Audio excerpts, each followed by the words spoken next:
Desde la sede de la Escuela de Medicina Extensión Táchira de la Universidad de los Andes y a través de Conectados TV le presentamos Conexión Salud, un programa de educación médica dirigido a la comunidad. Según la Organización Panamericana de la Salud, más de un cuarto de población latinoamericana carece de acceso a los servicios básicos de salud y algo más de la mitad cuenta con un seguro de atención de salud público o privado. No debe sorprender que en un territorio como Latinoamérica la creencia mágica tenga una gran aceptación como una salida ante la enfermedad. Si tomamos en consideración el contexto de exclusión y precariedad del acceso a servicios médicos profesionales, en América Latina y el Caribe, la inequidad en la salud afecta principalmente a los grupos más vulnerables. Es por ello que hoy le presentamos como tema del programa Tabú y creencias en la medicina. Este programa puede ser visto a través de YouTube, dispositivos de aplicación Android o iOS y redes sociales a través de Conectados TV Piso. Tenemos como invitadas de hoy a la doctora Carolina Madrid y a la doctora Cira Pulido. La doctora Carolina Madrid es médico cirujano egresada de la Universidad Central de Venezuela, especialista en medicina familiar, docente universitaria y subcoordinadora de la Escuela de Medicina de la ULA Táchira. Y la doctora Cira Pulido es médico cirujano egresado de la ULA, docente universitaria de la Cátedra de Salud Pública de la Escuela de Medicina de la Universidad de los Andes, con un posgrado en Salud Pública y en Medicina Familiar. Entonces, la primera pregunta para nuestras invitadas: ¿qué es creencia y qué es tabú? ¿Y cómo creen ustedes que en nuestra sociedad actual la creencia y el tabú afectan el desarrollo de la medicina? Bueno, creencia es algo que ha sido transmitido de generación en generación, tomando en cuenta la cultura, tomando en cuenta la sociedad, el contexto en el cual están las personas, y se conoce públicamente y se puede tratar. En cambio, tabú, como bien conocemos la etimología de la palabra, pues es algo de lo cual se tiene como excluido, escondido, en secreto, y no es públicamente permitido que se hable de él. También es transmitido de generación en generación, pero la diferencia es esa, que uno es públicamente y manifiestamente se puede hablar de él y el otro no. Sí. Creencia. Creencia es una creación mental.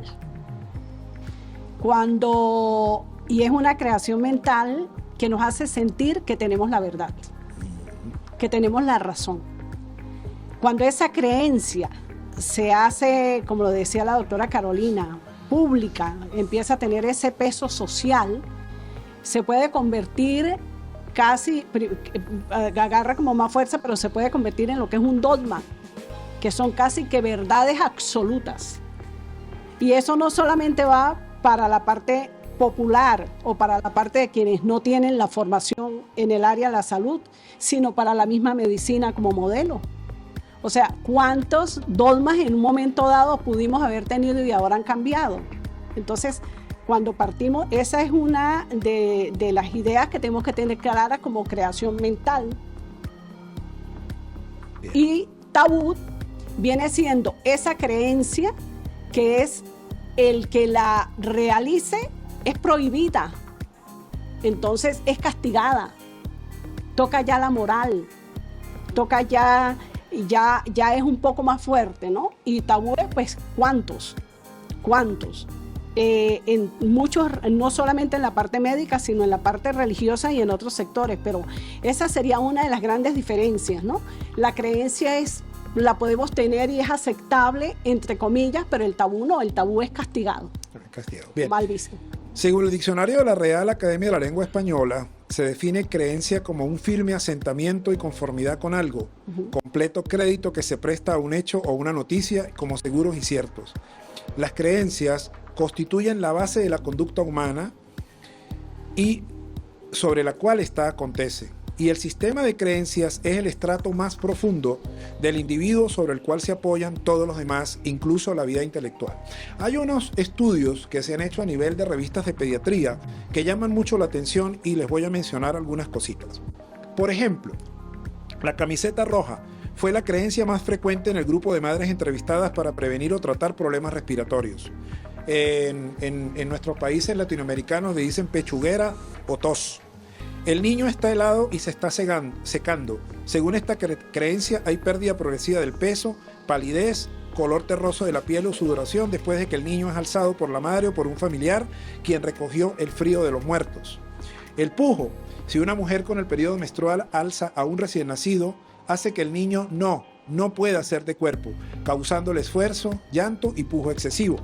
El mal de ojo, muy frecuente, muy común en nuestros pueblos, es el efecto que tiene el niño por una mirada aguda, fija o penetrante. Pareciera que esto lo traemos nosotros de nuestros ancestros cuando se hablaba de las górgolas en Francia, que eran estatuas de piedra que supuestamente petrificaban a las personas. El niño se descuajó. El cuajo es una parte del intestino que se descuelga por alzar a los niños de forma inadecuada o por transportarlos en coches o buses que saltan, especialmente en sus primeros años de vida. Como tratamiento, el niño debe ser sobado por un sobandero. Nuestra sociedad ha aceptado esos tratamientos. Socialmente han sido incluidos dentro de nuestra costumbre. ¿Qué consecuencias puede traer eso para la sociedad? Bueno, todo esto viene de los inicios de la historia de la humanidad, ¿ok? Porque anteriormente pues no existían los médicos, eran personas de la sociedad, luego comenzaron los estudios médicos y pues había aquellos, cuando en los griegos se hablaba de los humores y de los vientos, ¿ok? Sin embargo, eso fue, a pesar de buenos estudios médicos, fue como quedándose incrustado dentro de las familias y pues viene lo que tú dices. Luego persistieron personas que paralelamente al médico, pues los chamanes, los brujos, los curanderos, los sobanderos, hoy en día pues tenemos hasta masajistas o terapeutas que no han estudiado en una escuela y sin embargo pues se conocen. Entonces, todo esto que pasa, por ejemplo, eso que tú leíste con respecto a pediatría, nos llegan en las consultas, llegan a la emergencia. Sin embargo, pues uno como médico no debe, ¿ok?, ir en contra de las creencias de la persona.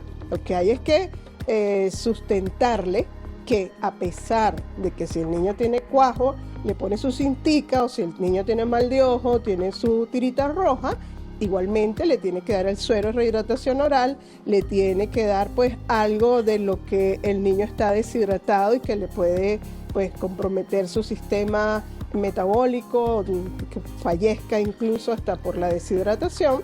Entonces pues la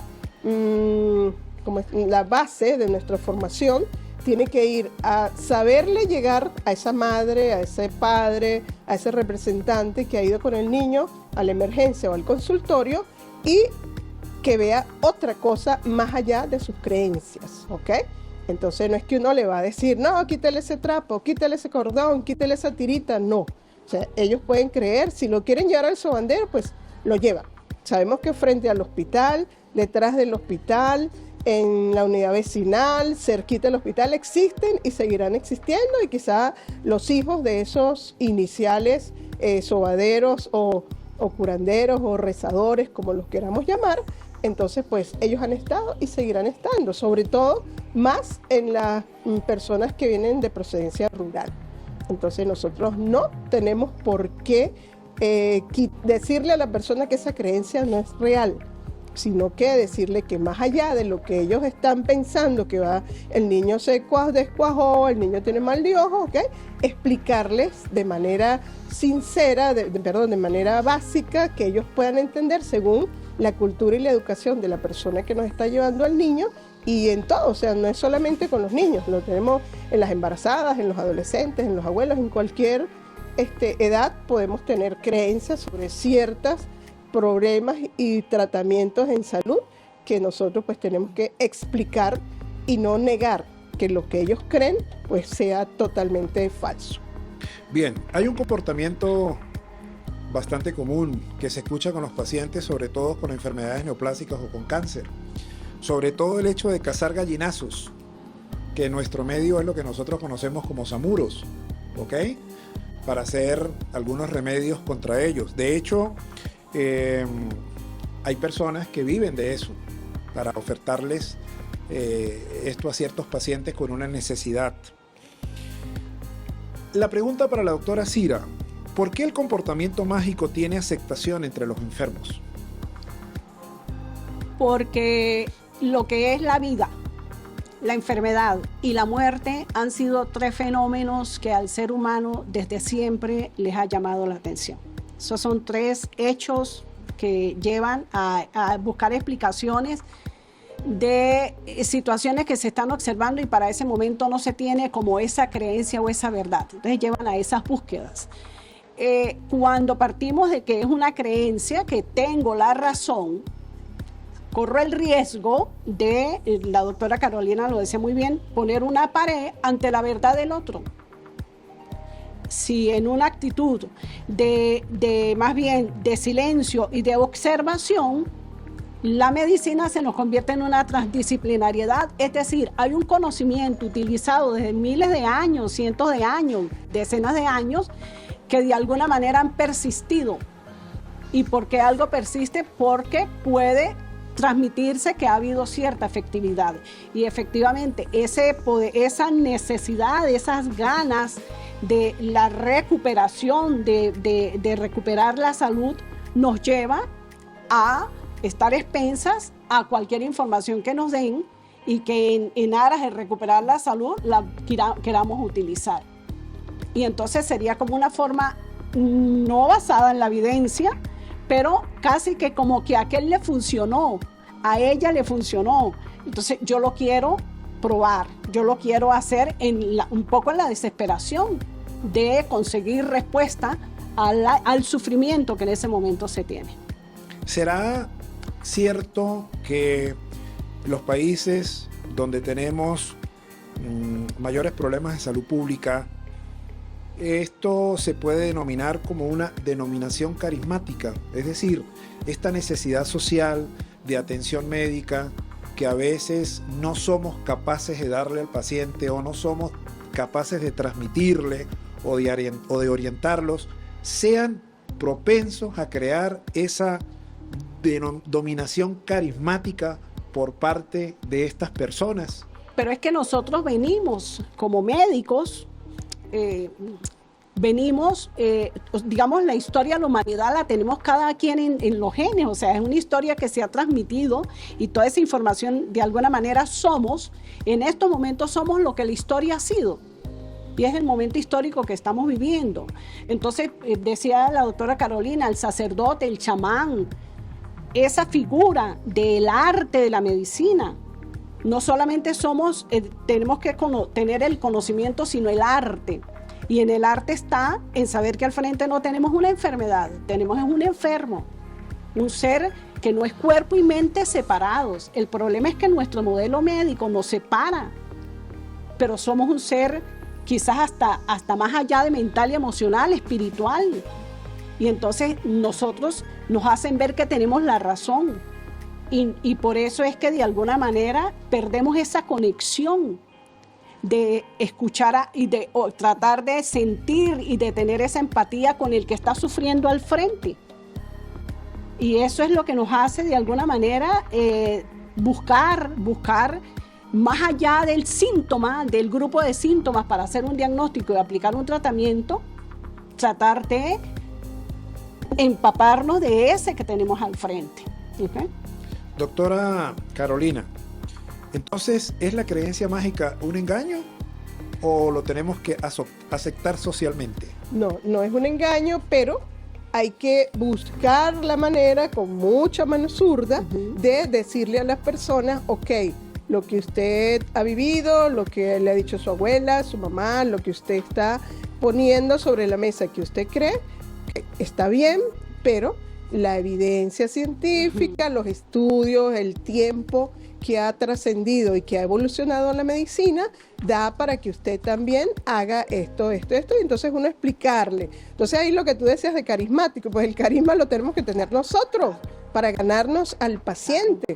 O sea, yo tengo, 35 años de médico, 30 años como médico de familia, y cuántos pacientes en casa terminales con cáncer he visto yo que se han ido felices de la vida por la manera en que esa creencia se les respeta, pero también se les dice, mire, está pasando esto, se le dice al familiar y pues las personas van entrando en que, bueno, aquella frasquito que me enseñaron con los crustáceos, con los artrópodos chiquiticos que no eran gusanos, pero que se tenían que ir comiendo de uno en uno, mañana 2, pasado 3, hasta llegar a yo no sé cuántos, 100 y pico de como unos coquitos. Entonces usted le va a decir, no se lo coma, o sea, no, bueno, sí, cómaselo, pero vamos a ver si eso no le produce acidez, si eso no le produce agrieras, o sea, ¿qué otros efectos también puede tener esas creencias o tradiciones que vienen de cultura en cultura, inculcándose a las personas sobre ciertos y determinados momentos? Por ejemplo, o sea, hoy en día, desde hace más de 30 años, ya no se usa en los niños bañarlos con alcohol cuando tienen fiebre. Sin embargo, todavía usted le consulta a una mamá, es que le puse pañitos con alcohol, y no, señora, no, porque los poros están abiertos y se absorbe y eso puede llevarse el sistema nervioso central, puede convulsionar. Entonces, no, todavía hay creencias que permanecen a lo largo de tantísimos años, que ya se han, como uno puede decir, erradicado. Sin embargo, todavía hay personas que cumplen con hacerlas. Contamos hoy con la presencia de un grupo de estudiantes de la Escuela de Medicina de la Universidad de los Andes, Extensión Táchira, quienes van a manifestar algunas inquietudes y preguntas a las invitadas. Adelante. Doctoras, ¿qué opinan sobre la creencia que se tiene acerca de curar el herpes o culebrilla con ritos o rezos supersticiosos? Bueno, esa es quizá una de las más frecuentes, ¿ok? Entonces, ¿qué es el herpes? El herpes es el virus de la varicela o de la lechina que se quedó en los ganglios de la columna cervical, de la columna vertebral, y que en algún momento, por bajas de las defensas, por alguna patología cancerosa, por X cosa, brota. Entonces va a irritar toda una metámera nerviosa. Entonces, pues, que va a tratarse con que se rece o no se rece. Entonces hay que enviar, pues, volver ese virus a donde estuvo. Entonces, utilizar antirretrovirales, utilizar medicamentos para quitar el dolor, para quitar la inflamación del nervio. Local, pues sí se pueden usar medicamentos como la hierba mora, la mate ratón, la avena, otro tipo o sea, no son medicamentos, pero son utilizados y que sirven para mejorar un poco la sensación del nervio irritado. Pero sí, uno llega a las casas y encuentra a las personas con el azul de metileno, con las crucecitas, con los punticos, y usted sabe pues que fue el rezandero y lo rezó en la casa.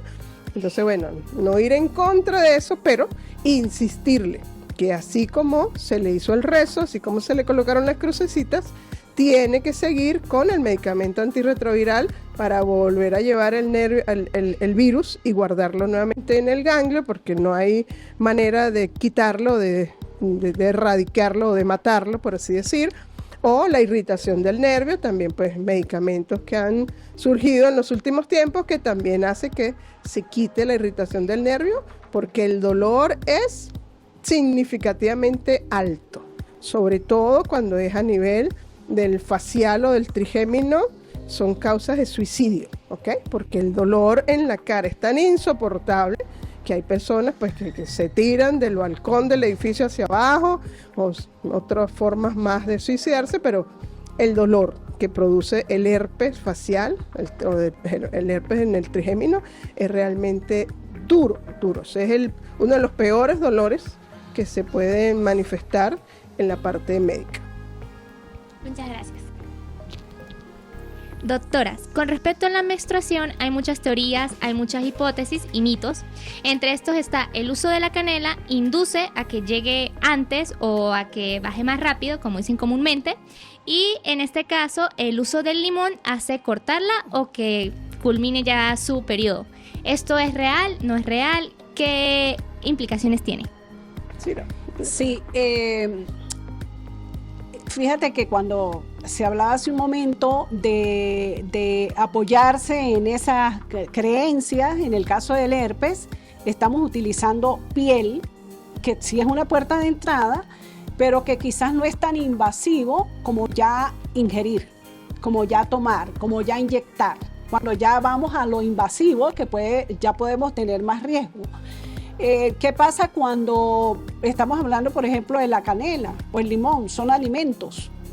Entonces, alimentos que los podemos estar utilizando a diario. El tema es que allí lo que influye es eso, como es una creencia, pues hay un efecto mental sobre el hecho que quizás a la persona que lo está buscando le pudiera funcionar. Si ponemos a dos personas, yo no creo y este sí cree, pues es posible que en el que cree funcione y en el otro no. ¿Por qué? Porque hay un elemento mental. No por ser alimentos no implica que sean inocuos, porque depende también, como todo, de las dosis, de cómo lo preparan, cómo se lo toman. Lo que hay es que oír, siempre oír, escuchar, antes de regañar, antes de imponernos, antes saber qué fue lo que hicieron y por qué lo hicieron. Y no necesariamente, aprovecho este momento, porque no necesariamente es por pobreza. No necesariamente Europa, con el desarrollo que ha tenido, y tiene en estos momentos el auge, no solamente por ejemplo, de la partera en atención primaria en salud, de otras alternativas que se están usando, la acupuntura y otras terapias que nosotros pudiéramos catalogarlas quizás en algún momento de creencia, que no son creencias, son disciplinas, pero que en su momento nosotros decíamos creencias, porque es un tema, como les decía al principio, creo tener la razón. Si usted se faja, si usted como médico cree que tiene la razón, regaña y anula al otro. Pero si usted escucha, aprende, porque todo paciente nos enseña. Entonces, cuando yo entiendo que el paciente me enseña, en vez de tener esa actitud de prepotencia, tengo una actitud de humildad, porque me está enseñando. Así yo crea que sea una creencia. ¿A qué me va a llevar eso a mí? A ir a estudiar y a ir a leer y a ir a conocer. Pero si yo creo que sé, porque sé es este lado, pero no conozco ese, estoy generando separación. ¿Ok? Sí, y a la final es importante saber que hay muchos medicamentos que vienen de las hierbas, Así, claro. Hay muchos medicamentos que vienen de los vegetales, de las hortalizas, o sea, de los alimentos. Entonces, la diferencia es las dosis. ¿Okay? Si yo me como una hojita de hierbabuena, no es lo mismo que yo me tome un insumo de una infusión con hierbabuena porque es concentrado. Entonces todo eso también tiene que ver, porque hay personas que se intoxican con una matica y usted se toma un poquito de la matica y no le pasó nada, pero el hecho es que no sea el exceso. O el uso, o las creencias en el uso de los medicamentos. También, porque ahí hay mucha creencia. Y son medicamentos de farmacias, con estudios que los avalan, pero que la población los toma como creencia y les cambian los usos, y les cambian la forma de las preparaciones y las dosis, y son creencias. Igual, o sea, hablamos de la ceguera en el diabético. Entonces la gente cree que al empezar a colocarse insulina se quedan ciegos, porque la insulina es la que los deja ciegos. No. Llegó su diabetes a un estado tal de deterioro de su microcirculación que metabólicamente usted ya necesitaba el uso de la insulina y su retina estaba pues ya muy lesionada y se quedó ciego, pero no fue por la insulina. Y la gente dice eso. Cuando empiezan con fiebre y se toman una cápsula de ampicilina para que les quite la fiebre y no toman más. Entonces estamos usando los medicamentos como creencias. Y es lo mismo que si yo agarrar una rama. Es una creencia que me está ocasionando quizás más daño que la misma rama. ¿Ok? Doctora, sabemos que existen muchas creencias en nuestra sociedad al respecto de cómo curar las enfermedades, ¿cierto? Mi pregunta sería, ¿qué opinan ustedes al respecto de la enfermedad que es muy común y es muy vista en la sociedad, como son los orzuelos? Por ejemplo, muchas veces, y creo que todo el mundo ha pasado por eso, que sufre algún orzuelo, y por ejemplo la respuesta más común de las personas mayores es cola del gato. La cola de gato. ¿Qué? a un gato negro o incluso se caliente la llama del dedo y se la ponga en la infección. ¿Qué opinan acerca de eso? O el huevo caliente recién puesto de la gallina. Sí, todo eso pues tiene que ver con el proceso infeccioso. Si usted coloca algo caliente en la infección, se va a comenzar a reducir hacia un solo sitio y ahí pues hace la colección del pus que se puede drenar o que drena solo. A eso va el hecho de colocarle el huevo caliente, de colocarle el dedo caliente, o incluso cuando hay dolores del oído, que hacían las mamás, le echan leche materna, pero la leche materna es tibiecita. Entonces, bueno, el calor ayuda a que se recoja y uno como médico envía pues que coloque en torundas con agüita caliente, manzanilla caliente, en general, donde haya algún proceso infeccioso en piel. Incluso también pues para las hemorroides.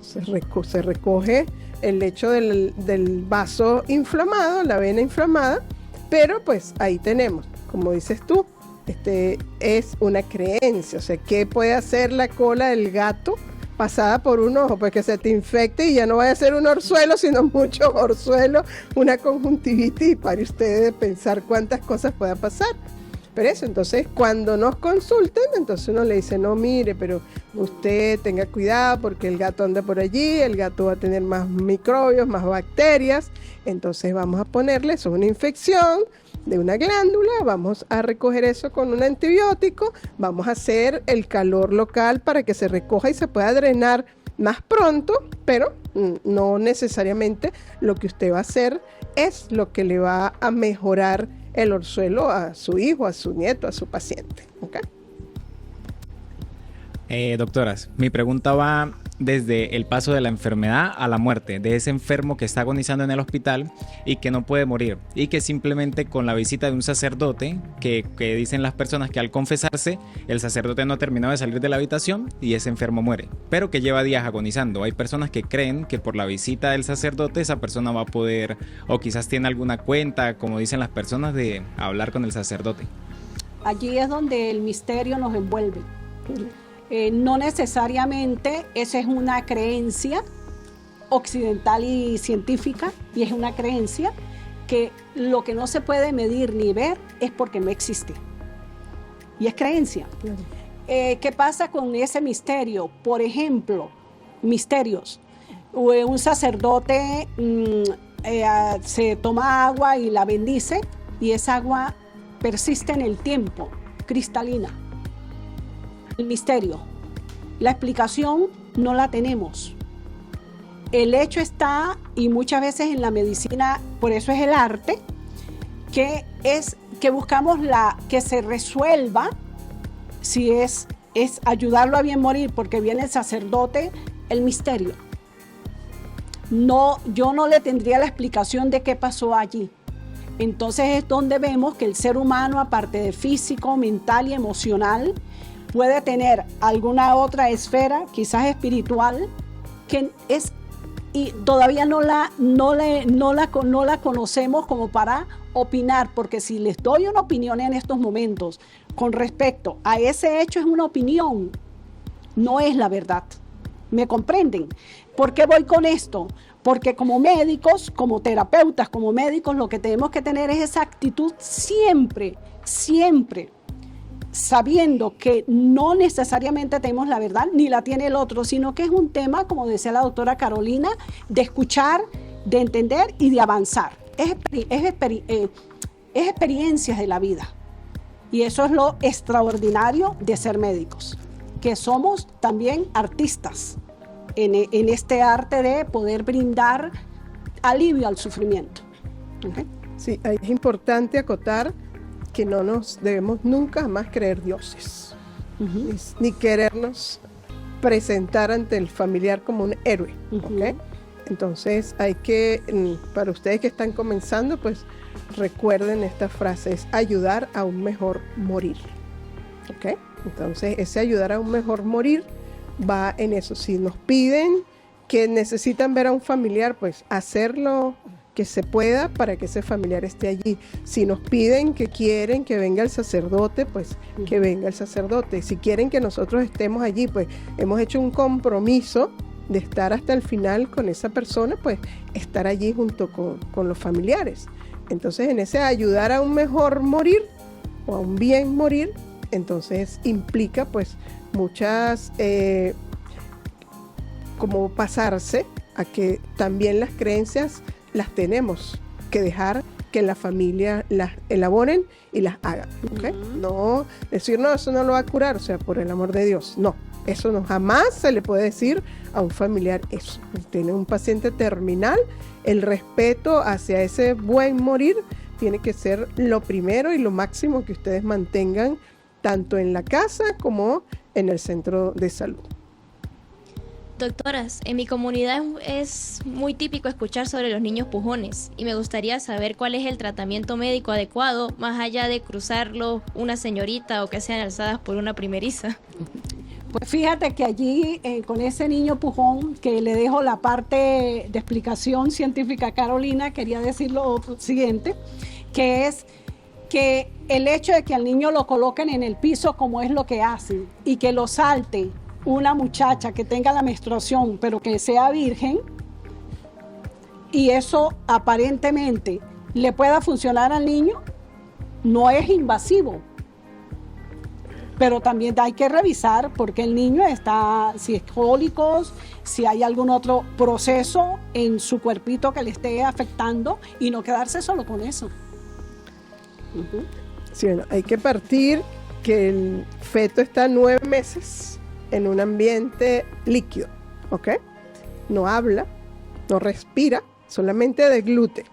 Entonces, cuando nace, es el momento en el cual ya sale de ese líquido, va pues a hacerse el corte del ombligo, del cordón umbilical, perdón, la conexión sanguínea con la placenta y con la mamá, y ya él va a empezar a respirar.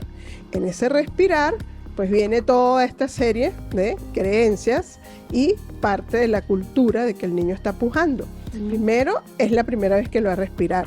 Segundo, es la primera vez que él puede manifestar, mover sus cuerdas vocales, ¿ok? Y también, lo que dice Cira, puede que sí sea algún tipo de cólico, algún tipo de inicio del tránsito intestinal, porque tampoco ellos estaban acostumbrados a la absorción, a la deglución y a todo el proceso digestivo de lácteos a través de su intestino. Entonces, pues, no saben todavía la movilización de esos intestinos para dónde tienen que ir y puede que se contraiga por acá, hasta que por fin ellos entienden fisiológicamente que tienen que ir de proximal a distal para que haya la evacuación. Entonces, pues, o están tratando de comunicarse, porque ellos todavía no saben hablar, y entonces a veces los pujos son como expresiones guturales. Entonces la mamá dice, está pujando, pero no es que está pujando. Entonces hay que explicarle a las madres o al familiar que está con el niño en la casa que pueden ser muchísimas cosas, o el hecho de respirar y sentir todavía, a veces hay pues el líquido amniótico que está todavía por allí y no se ha terminado de expulsar, o las secreciones producto del medio ambiente. Ellos están allá en un medio estéril y vienen a un ambiente donde está todo el entorno, el polvo de la casa, el perro, el gato, el loro, el perfume de la mamá, el desodorante del papá, la afeitadora. Todo eso hace que el niño, pues su nariz también produzca secreciones, buscando expulsar lo que está pues respirando, y eso pues a nivel de todo el filtro respiratorio puede hacer, porque ellos no pueden toser todavía, como nosotros, si nos pica algo, tosemos y lo expulsamos, o aclararnos la garganta, y todo eso pueden ser lo que la gente dice está pujando, pero al final pues no es que está pujando, sino que quiere comunicar algo, quiere expulsar algo, quiere deglutir, quiere su organismo hacer algo a lo cual no está acostumbrado, es la primera vez que lo hace, y pues nosotros sencillamente auscultar los pulmoncitos, ver la garganta, tocar ese abdomen, preguntar sobre las evacuaciones y pues explicarle a las mamás bien sobre la sacada de los gases después que o le dan tetica o le dan el tetero. Y sobre todo pues se producen más gases cuando se hace la alimentación con tetero, porque pues la tetica va directamente a la boca, se queda cerradito y allí pues no hay de dónde formarse gases para la deglución con gases. Entonces, En los misterios de la vida, ujú, quizás si nosotros hiciéramos este programa dentro de 20 años, esto que acaban de preguntar ha sido motivo de investigación. El cuerpo humano ha sido una de las mayores motivaciones para el avance tecnológico en la medicina, el misterio de lo que somos. ¿Okay? Y hay pautas médicas establecidas hace 30 años en obstetricia, por ejemplo, que es su área, doctor. Las maniobras que se utilizaban para ayudar se usaban, ¿verdad? Y estaban soportadas. Hoy no. En ese momento, ¿era creencia o era verdad? ¿Era evidencia científica o no era? Hace 30 años, para que una mujer, cuando se daba a luz, se tenía un parto, se separaba 24 horas al niño. ¿Sí o no? Sí, señor. Era la verdad establecida. Hoy ha cambiado 100%. ¿Eso qué era? ¿Verdad o creencia? ¿Por qué les digo esto? Para que ustedes se den cuenta que tienen que ser inquietos.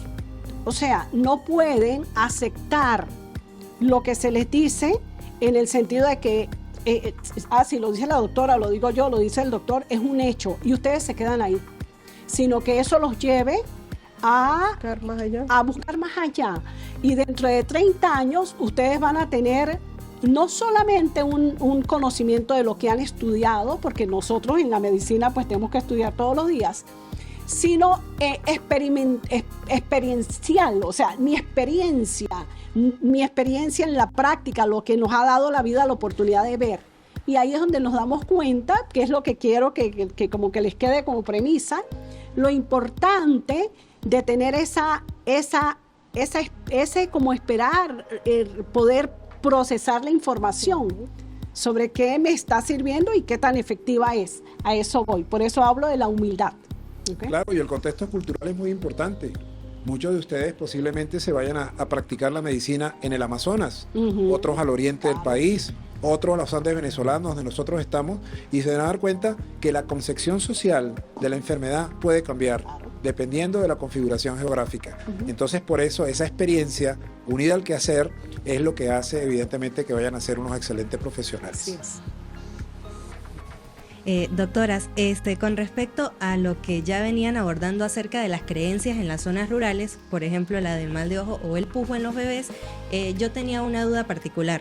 Se suele tomar mucho como alternativa de tratamiento para las personas que han tenido algún accidente laboral, por ejemplo allá en los campos, o algún accidente en la parte de traumatología, que las personas suelen creer que o antes de llevar al paciente a hacerle su debida placa o a chequear el daño en esa parte, las personas creen mucho en la parte de sobar, o sea, se envía a la persona a sobarla, pero entonces no tienen en cuenta los riesgos. Por ejemplo, si tenemos en cuenta que es una fisura, van y soban al paciente de una mala manera y pueden ocasionar una fractura. Pero entonces, ¿cómo hacemos nosotros como profesionales de la salud para llegar a la familia y, o sea, como darles las indicaciones sin que eso pues llegue de una u otra manera a sonar como inapropiado para ellos? O sea, siempre se tiene esa creencia, es muy común allá en las zonas rurales. Entonces, pues yo tenía esa. Sí, bueno, ahí tú mismo iniciaste el tratamiento, o lo que tenemos que decirle como tratamiento no farmacológico, vamos a decirlo así, ¿ok? Primero, que hay que esperar. Por eso, uno no sabe si hay una fisura y la convertimos en fractura al movilizar de manera inadecuada lo que corresponde al miembro o al hueso fracturado. Lo otro es la lesión de vasos, la lesión de arterias, la lesión de nervios, ¿ok? Hay personas que se fracturan el codo y por querer hacerle una maniobra para volverle el codo, porque ven que hay alguna deformidad, ¿qué hacemos? Lesionamos el nervio y la persona va a quedar para toda la vida con una lesión nerviosa y va a quedar con su mano péndula porque se le fracturó el nervio que iba por ahí detrás, ¿ok? O cuando hay una fractura del húmero, Entonces, bueno, hay maniobras, nosotros pues pensando en la anatomía, por dónde pasa el paquete vasculonervioso, qué es lo que tenemos que hacer, cómo lo tenemos que hacer y de qué manera vamos a ir estirando. Ustedes, no sé, si han ido al hospital y ven las personas con fracturas que están con unos pesos, por ejemplo, cuando está la fractura de la cadera, para hacer la tracción y que eso poco a poco va reduciendo, porque si lo hacemos de golpe y no sabemos el tipo de lesión que tiene, entonces pues cualquier huesito que esté allí con una puntica lesiona y el nervio no se puede recuperar y la arteria sangrante pues deja al miembro de manera distal que puede haber una necrosis. Entonces es eso, no moverlo, de repente colocar cartoncitos. Yo recuerdo cuando yo fui a la Cruz Roja en Caracas, estaba en cuarto semestre, le poníamos hasta los zapatos, nos quitábamos todos los zapatos y con una gasa amarramos y dejábamos eso así, bien derechito y para la ambulancia. Entonces, no movilizar lo menos que se pueda y los sobanderos, pues, para cosas en la espalda, en el cuello, pero en las lesiones, sobre todo en las extremidades, y si es en el tórax, si hay alguna lesión en una costilla, perforamos el pulmón, entonces ni se toque. Si usted sospecha y usted medio toca y ya, ni lo toque, porque puede perforar un pulmón. Entonces, nada, esperar que se hagan las radiografías, la tomografía, lo que se vaya a hacer, para ver el riesgo que hay en el tipo de lesión que se tiene. Pero aquí entra en juego lo que sería el sistema médico o el sistema de atención médica en el país o donde estemos. Al hospital, cuando llega alguien que viene de una parte rural, sale porque es grave. Todo lo demás lo resuelven. Las secuelas para ellos como que si no fueran, o sea, solamente el ejercicio que hagamos en este momento mental. Alguien que esté en una aldea de pregonero, tema de gasolina, todas las circunstancias que nos rodean en este momento. Sacar a una persona de una aldea de pregonero a un centro médico son palabras mayores. Generalmente ahí está la persona que quiere y que de alguna manera ha resuelto la gran mayoría de los problemas que se presentan y que deben ser frecuentes porque son trabajos de campo y trabajos con herramientas permanentes. Se observa y lo van a ver en el hospital. Cuando llega, sobre todo un niño, que lo sacan de un campo por la gravedad de la lesión, ese niño prácticamente no llora. Ese niño quizás ha sido tan costumbre en él ese manejo de lesiones como moderadas o leves en su área, pero llevamos a uno de la ciudad y es un solo escándalo por una pequeña escoriación. Son los entornos sociales que nos diferencian de cómo observamos la enfermedad en ese momento. Pero cómo hacerlo, cómo llevar educación sanitaria y cómo llevar asistencia médica a todos esos lugares donde no la hay. Entonces aparece la figura dentro de la comunidad que resuelve, pero porque no hay respuesta de quienes debieran responder, que es ¿quién? El Estado. Y en ese sentido es importantísimo que la Organización Panamericana de la Salud tiene un libro, lo pueden buscar, que se llama Donde no hay doctor. Y ahí está todo. ¿Qué se puede hacer en la casa, en la comunidad? Pero pues ese libro debiera conocerlo los líderes de la comunidad y es importantísimo. Ahorita pues se puede bajar, la tecnología ha hecho que todo eso sea posible. Yo lo tengo pues porque lo compré en algún momento y lo tengo en mi biblioteca, pero ya hoy en día lo pueden bajar, se puede imprimir o sencillamente pasar el teléfono y buscar el tema que se tenga. En los ambulatorios rurales dispersos existe la figura de la enfermera de medicina simplificada, que nació en el estado Táchira para toda Venezuela. Para el mundo. Para el mundo, pero nació en Táchira, ¿ok? Entonces, la enfermera de medicina simplificada, ¿qué es? Una enfermera que en su tiempo inicial era una auxiliar de enfermería. Ni siquiera era TSU, ni siquiera era licenciada. Era una auxiliar de enfermería que fue capacitada por la Coordinación de Enfermería del Estado Táchira y le dieron pautas. Si a usted le llega un niño con sibilantes, usted tiene que hacer esto. Si a usted le llega un niño con partos, ellas atendían claro. partos. Si usted llega un niño, una persona con un dolor abdominal, usted haga esto. Y eran medidas generales básicas ya para alguien que trabajaba en un equipo de salud. Pero el otro libro que yo les hago mención, donde no hay doctor, es algo completamente más básico para la comunidad. Entonces, ahí hay figuritas, es muy lindo el libro porque tiene figuras pintaditas y entonces es cómo se educa a los miembros de una comunidad, pero eso lo tiene que hacer alguien del Estado. O sea, el Estado venezolano, en el caso nuestro, eso es sistema de salud. O sea, la pirámide de atención, cuando la veamos, tenemos primer nivel, segundo y tercer nivel. Esa es parte del primer nivel de atención de los autocuidados. Esos autocuidados, algunos los, ¿cómo se dice? Los adaptamos y los adoptamos de las familias, pero otros es porque nos los han enseñado.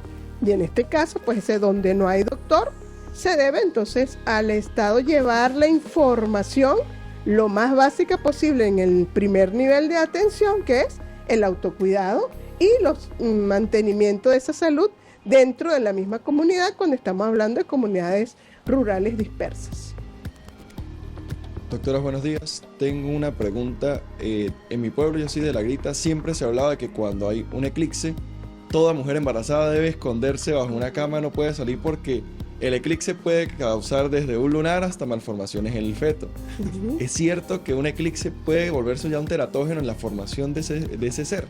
No, para nada. Es que no hay explicación lógica. Tengo la evidencia, mi hija tiene 24 años. En ese tiempo hubo un eclipse, yo me subí al techo y todos mis vecinos, Carolina, váyase. Y yo, ¿qué le pasa? Eso no existe. Y Betica nació sin un lunar. Y normalita. Porque es que en el arte médico tiene que haber mucho de sentido común. O sea, tiene que haber mucho en el arte, porque la medicina es una ciencia, ¿verdad? Y es un arte. En el arte tiene que haber sentido común de observación, porque hay cosas que de entrada no tienen lógica. Claro. Por muy científicas que no las quieran plantear. Por eso les insisto desde el comienzo que no necesariamente las creencias están en la popularidad de los pueblos, sino que también está en la ciencia muchas veces, ¿sabe? Entonces, hay cosas que de entrada, como el limón con la menstruación, no tiene lógica. Entonces, ya es sentido común. Y de ahí ya eso a ustedes los tiene que poner a dudar de lógica. Ah, si a mí me funcionó, bueno, será usted, pero yo tengo que revisar un poco más. Por eso es que no se crean todo de entradita, sino lo que es lógico está bien, ahí vamos. Sí, por eso partimos al principio de decir que todas las creencias tienen mucho que ver con la cultura, la instrucción y la educación de las personas. Hay algo gravísimo que pasa con el SIDA o VIH-Sida. En África hay una creencia que el SIDA se cura mientras más niña sea la mujer con la que usted tiene relaciones sexuales. Entonces imagínense la barbaridad de violaciones a bebés de meses con hombres que tienen VIH-Sida y que creyendo que eso es real, hacen pues abusos de niños en sus comunidades. Entonces estamos hablando pues de comunidades dispersas en África, donde pues el VIH-Sida está muy frecuente, su prevalencia es elevada y esa creencia pues por el amor de Dios. Y eso lo hace. O sea, hay muchísimas cosas que nos ponemos aquí a hablar y pues se nos paran todos los pelos. En el caso de las creencias en la medicina, pero y las creencias en el género, ¿sí? Las creencias sobre todo en género, o sea, hay tanto que pasaríamos aquí días enteros. No el primer programa, sino tomo 1, tomo 2, tomo 3.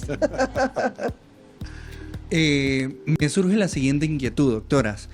Sabiendo que numerosas de esas creencias no influyen y no limitan mi desempeño como doctor, en el caso de poner una contra, no limita mi desempeño como doctor, ¿cómo hacemos para abarcar cuando esas creencias limitan mi desempeño? En el caso hipotético de una transfusión de sangre, que esas creencias religiosas no permiten ese procedimiento. Esto se presta para que desde ahora no se les olvide más nunca que la historia médica es un documento médico legal y que ustedes tienen que aprender a escribir y que todo se debe dejar escrito como documento, porque a final de cuentas hay un aspecto legal en el acto médico, un aspecto no mucho de legal en el acto médico, y hay, digamos, usted explica, lo ha dicho varias veces la doctora Carolina, lo explica, pero usted también tiene que escribir. Si se pudo o no se pudo realizar por X cosas, como cuando se llevan un paciente en otra opinión médica, a escribir. Siempre es lo que a nosotros como médicos nos va a proteger, ese documento médico legal, para que lo tengan presente desde ahorita. Y muchas de esas cosas que en un momento dado no se puede hacer porque no se puede, porque la persona no lo permite, se escribe. Que no pudimos hacer lo que explican que por qué había que hacerlo, pero que no se pudo hacer. Claro, todo va a que la persona al realizarse su anamnesis describe: yo soy de tal religión, no me coloquen transfusiones. Eso que se escribe. Y se firma. Si usted va a quirófano y ese paciente está así de morirse por una transfusión, que falte por una transfusión, pues usted lo autoriza. O sea, a mí me enseñan en la escuela de medicina que yo voy a curar, que yo voy a prevenir, que yo voy a dar un mejor morir. Y ahí no estoy haciendo ninguna de las tres cosas. Entonces yo asumo mi responsabilidad, ¿ok?, de que yo autorizo una transfusión de sangre porque la vida del paciente está en riesgo, ¿ok? Entonces yo recuerdo en Maturín de repente se iban todos, no había kits, no se podía, si tenía sífilis, si tenía hepatitis, no había para procesar la muestra de sangre, y uno autorizaba que se la colocaran porque el paciente, si no se le colocaba, se moría. Y bueno, allá yo estuve un año y nunca me demandó nadie, ni me denunciaron, ni salí en ningún lado porque hubiese autorizado colocar sangre a pacientes testigos de o pacientes cuyo el laboratorio del banco de sangre decía no tenemos kit para saber si tiene o no tiene. Bueno, si tiene sífilis le ponemos penicilina, si tiene hepatitis, ok, ojalá que no tenga, pero tú estás, la vida del paciente está en juego. Entonces tú dices, bueno, su creencia, mi parte científica y lo que yo juré de curar, tratar y evitar una muerte en un paciente. Sí, pero fíjate cómo una creencia como esa puede, la consecuencia, ¿no? Que sería una de las grandes consecuencias de la creencia. Eso es un ejemplo para ver cómo las creencias nos pueden traer consecuencias graves. Graves, porque es la vida de la persona, la vida del paciente. Que hay creencias que no pueden, pues no pasan de allí, pero hay como esas, cuando ya son invasivas, consecuencias severas, la muerte de la persona, por una creencia religiosa. Le damos gracias a los estudiantes de la Escuela de Medicina y vamos a escuchar las últimas recomendaciones de las invitadas.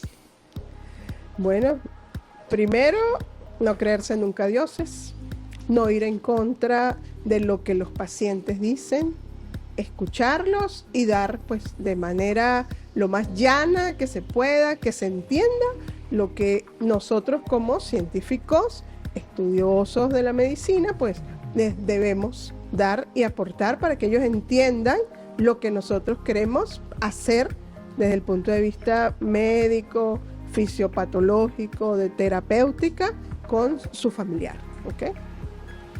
En el interrogatorio que se hace al paciente siempre se busca que las preguntas sean abiertas, no direccionadas. ¿Para qué?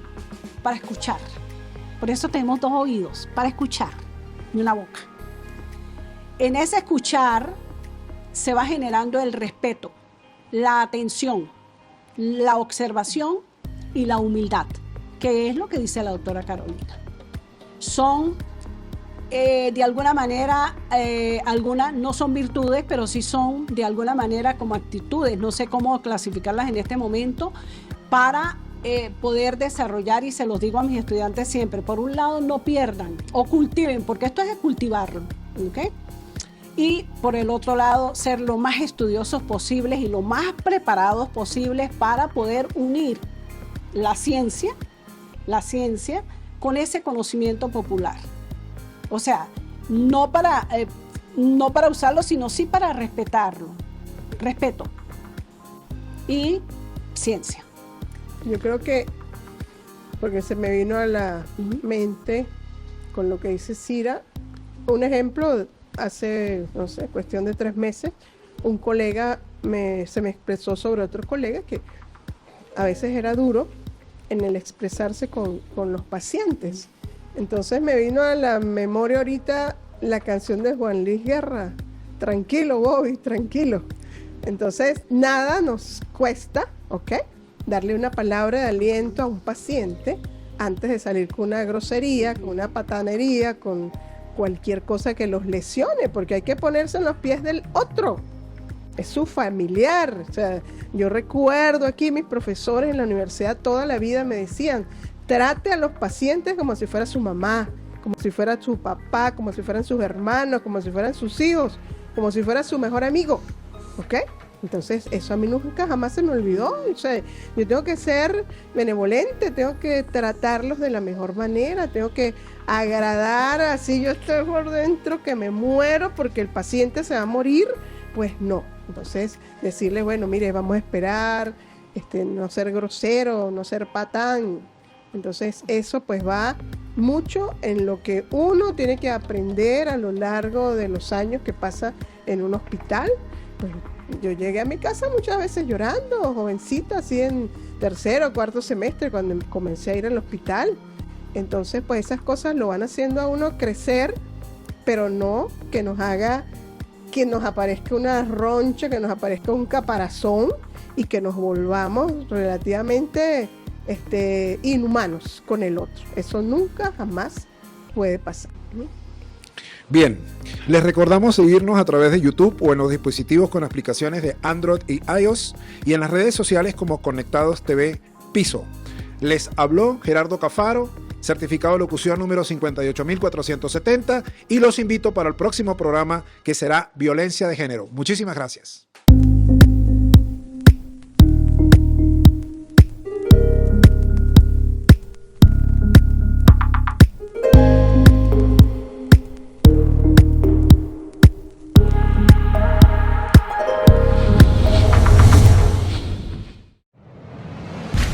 La tecnología nos une, conectando más cerca a los tuyos. Conectados TV en línea, conectando contigo.